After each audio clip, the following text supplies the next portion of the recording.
Je suis allergique à mon mari. Une leçon incroyable pour tous les couples.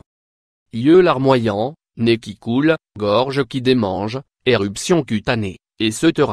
sont autant de symptômes qui apparaissent suite à un contact avec certaines substances étrangères à l'organisme. On parle donc de symptômes allergiques. Dus à des réactions du système immunitaire, ils sont généralement bénins et temporaires que des antihistaminiques ainsi que quelques gestes de prévention suffisent à éliminer. Cependant, il existe une forme d'allergie chronique due à un trouble du système immunitaire, connu sous le nom de SMA.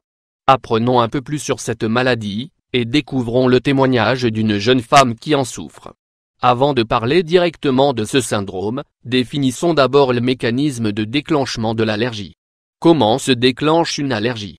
Quand une personne entre en contact avec un élément allergène, que ce soit un aliment, de la fumée, un produit cosmétique, des acariens, ou autres, les mastocytes qui font partie des globules blancs, libèrent les médiateurs chimiques spécifiques à cet allergène, contenus dans leur cytoplasme, déclenchant ainsi une réaction allergique immédiate. Celle-ci peut donc se manifester par des troubles digestifs, une rhinite allergique, une urticaire, de l'asthme, ou autre. Le SMA, syndrome de l'activation mastocytaire comme son nom l'indique, cette pathologie est due à un dérèglement du fonctionnement des mastocytes. Ces cellules deviennent donc hyperactives et commencent à libérer leurs médiateurs chimiques de manière excessive et inappropriée, provoquant l'apparition de plusieurs symptômes chroniques. Exemple de symptômes du SMA, des bouffées de chaleur, apparition d'ecchymose, d'urticaire ou de démangeaison, troubles digestifs, nausées et vomissements, vertiges, étourdissements, maux de tête, troubles de mémoire, perte de concentration, troubles de la vision, toux, sifflement, nez bouché, fatigue générale, sensation de froid, etc.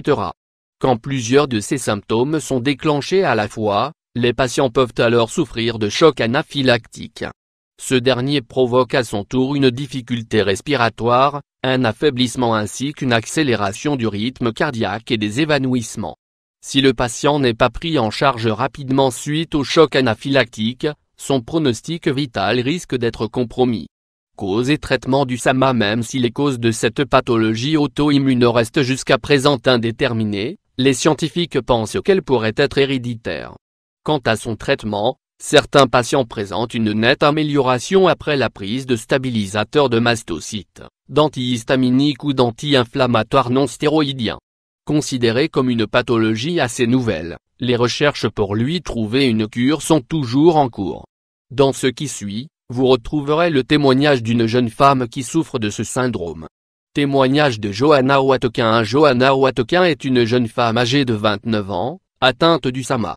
Au début de sa maladie, elle ne présentait que des symptômes assez légers, qu'elle pouvait plus ou moins gérer et qui lui permettaient de mener une vie quasi normale.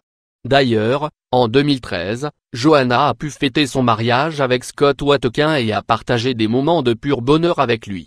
Cependant, plus le temps passait et plus son état s'aggravait. Sa réaction allergique envers son mari empirait de jour en jour. Des migraines, toux, troubles digestifs et éruptions cutanées, elle est vite passée au choc anaphylactique. Après plusieurs essais, une vérité s'imposa au jeune couple, ils ne pouvaient plus partager le même espace. Johanna était allergique même à l'odeur de son mari. Même si la jeune femme avait déjà fait des réactions à plusieurs personnes par le passé, y compris ses parents, celle-ci était la plus dure pour elle. Aujourd'hui, Johanna vit dans une chambre mansardée dans laquelle ne sont admis que ses frères et sœurs, que son organisme tolère. Mais avant d'entrer la voir, ceux-ci ne doivent pas utiliser de savon parfumé ou manger des aliments épicés, et sont obligés de se changer et mettre des vêtements qui ne quittent jamais la chambre de leur sœur. Quant à son alimentation, c'est Scott qui se charge de la préparer, puisque la jeune femme ne tolère que 15 aliments et épices. En attendant que la médecine puisse trouver une cure à cette pathologie, le jeune couple prend ce que la vie lui donne, et essaie de faire des activités communes, même si c'est à distance. L'essentiel, c'est qu'ils vivent toujours le grand amour, en gardant l'espoir de se retrouver et de vivre des jours meilleurs.